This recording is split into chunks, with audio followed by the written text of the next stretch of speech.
नमस्कार. सरकारी कर्मचारी या यूट्यूब चॅनलमध्ये आपलं खूप खूप स्वागत आहे. सरकारी कर्मचाऱ्यांना नवीन वेतन आयोगातील पगारवाढ ही TOR वर आधारित. चला तर याबाबतची सविस्तर माहिती पुढील प्रमाणे पाहूया. तत्पूर्वी चॅनलला सबस्क्राईब केलं नसेल तर चॅनलला सबस्क्राईब करायला विसरू नका. नवीन वेतन आयोगातील पगारवाढ ही वेतन आयोगातील पगारवाढ ही TOR वर आधारित असणार आहे. त्याशिवाय नवीन वेतन आयोग लागू केला जाणार नसल्याची माहिती समोर येत आहे.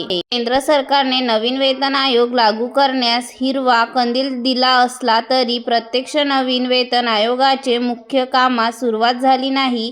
प्रारंभिक कामामध्ये 8व्या वेतन आयोगासाठी अध्यक्ष सदस्याची निवड प्रक्रिया सुरू आहे.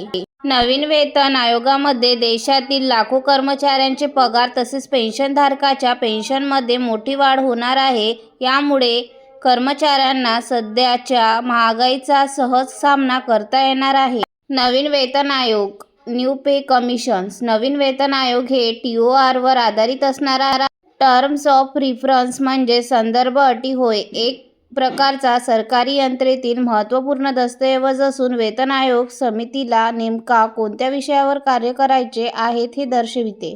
म्हणजेच नवीन वेतन आयोग समितीस पगारवाढीकरिता कोणत्या बाबीचा विचार करायचा आहे, कोणकोणत्या मर्यादा असतील हे सदर दस्तऐवज मध्ये नमूद असते.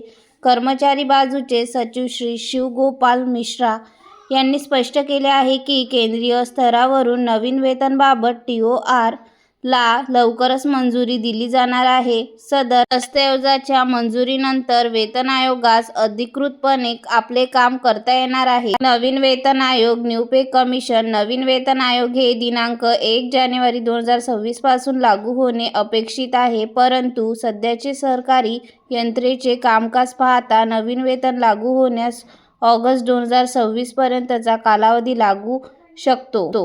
पगारातील अपेक्षित वाढ. नवीन वेतन आयोगानुसार कर्मचाऱ्याच्या पगारात 30 ते 35% पर्यंतची वाढ होऊ शकते. यामध्ये किमान मूळ वेतन हे 18,000 रुपयांवरून वाढून 32,000 ते 44,000 पर्यंत वाढेल. धन्यवाद.